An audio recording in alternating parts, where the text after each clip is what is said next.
Hello parents મિત્રો મેં ક્યાંક વાંચ્યું હતું કે પૂત સપૂત તો ક્યું ધન સંચય, પૂત કપૂત તો ક્યું ધન સંચય.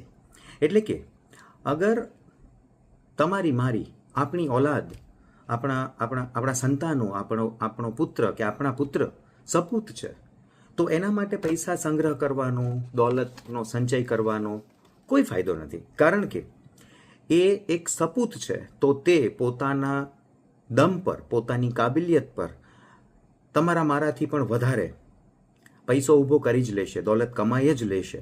આપણી તો માત્ર જવાબદારી એ બને છે કે આપણે એને એકદમ સાચું અને સારું શિક્ષણ અપાવીએ, આપણે એને યોગ્ય સંસ્કાર આપીએ અને આપણે એને એક રિસ્પોન્સિબલ, એક જવાબદાર વ્યક્તિ બનાવીએ કે જેથી તે પોતાની કાબિલિયતનો વિકાસ કરી શકે. અને એની સામે અગર આપણી ઓલાદ, આપણા સંતાનો અગર કપૂત છે તો એના માટે પણ પૈસા, ધન, દોલત સંગ્રહ કરવાનો કોઈ અર્થ નથી. કારણ કે નથી તો એની પાસે કોઈ કાબિલિયત, નથી એની પાસે કોઈ શિક્ષા, નથી તેની પાસે કોઈ સાચા પ્રકારના સંસ્કારો. એ એક જવાબદાર, એક રિસ્પોન્સિબલ વ્યક્તિ પણ સમાજ માટે નહીં બની શકે. તો આ પરિસ્થિતિમાં એ શું કરશે?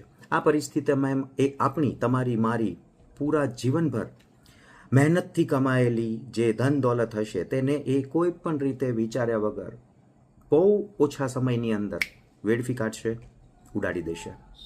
તો આ જે વાક્ય છે, આ જે શબ્દો છે તેનો ભાવાર્થ શું છે?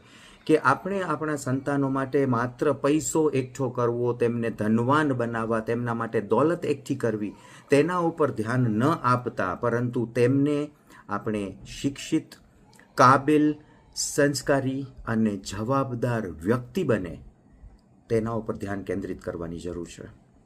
Think about it.